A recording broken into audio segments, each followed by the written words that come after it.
हमारे गांव के वृद्ध बाबा जी हमेशा एक ही बात कहते थे कि मनुष्य के दुखों का जो कारण है वो अत्यधिक अंधविश्वासी होना है। हम अंधविश्वासों में पूरी तरह घुसे हुए हैं, पढ़ लिख कर भी अंधविश्वास से बाहर नहीं निकल पा रहे। अंधविश्वास हमारी जड़ों में, हमारे खून में समा गया है। जब तक हम उन कामों को कर नहीं लेते जो हमारे बाबा दादी ने बताए थे,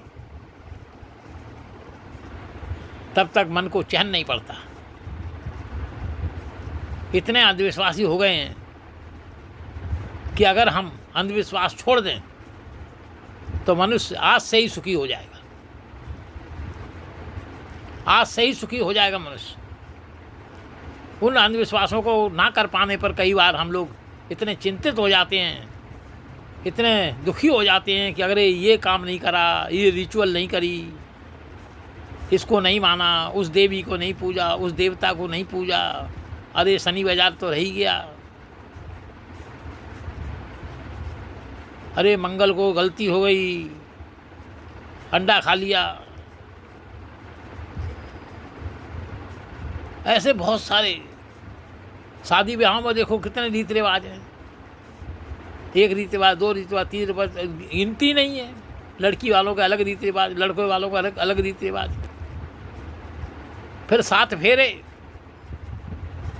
और 7 फेरे के बाद भी नहीं बनती है, रिश्ते टूट रहे हैं।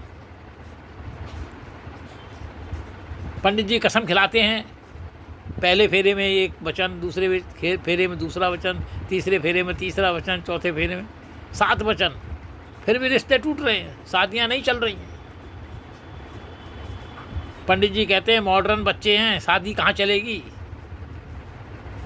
तो पंडित जी ऐसा करो, 14 फेरे या 21 फेरे कर लो। 7 फेरे में तो बात नहीं बन पा रही है। अब तो 21 फेरे होने चाहिए, तब कहीं जाके गृहस्थियाँ चलेंगी। बल्कि एक एग्रीमेंट में साइन करवाओ, लड़के के साइन करवाओ, उधर लड़की का साइन करवाओ कि हम गृहस्थी को सुचारू रूप से चलाएंगे, साइन करो। लड़की से भी साइन करवाओ, लड़के से भी साइन करवाओ।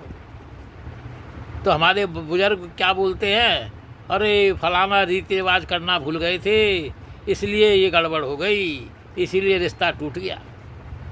उस रीति रिवाज, जो इतना इम्पोर्टेंट रीति रिवाज था, वो तो हम करना भूल ही गए थे। भाई अंधविश्वास छोड़ो, आज से ही सुखी हो जाओगे।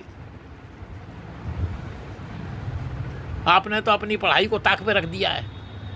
इतना पढ़ने लिखने के बाद अंधविश्वासों में घुसे हुए हो, बेकार की टेंशन पालते हो, जो घटनाएं घटेंगी नहीं उनकी भी टेंशन। हमारे बाबा जी बिल्कुल सही कहते थे, अंधविश्वास छोड़ो और सुखी हो जाओ। इन अंधविश्वासों में कुछ नहीं रखा। अगर एक आध पूजा भूल भी गए तो कुछ बिगड़ने वाला नहीं है। दिमाग से निकाल दो इन बातों को। आप साबित करो कि हम सभ्य हैं और अंधविश्वासों को भूल जाओ।